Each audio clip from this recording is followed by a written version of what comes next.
Are you having problems on the Zum application, like your Zum driver not showing up? Well, if this is happening with you, there are some things that you can consider to resolve this problem.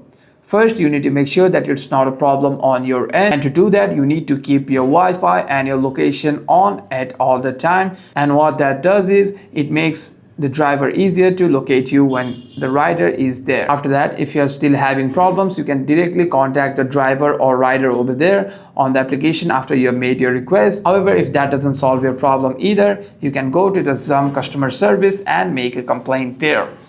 Go to your browser and at the search bar you want to type in Zum customer service. After searching for Zum customer service, you'll be able to see the official Zum customer service number over here.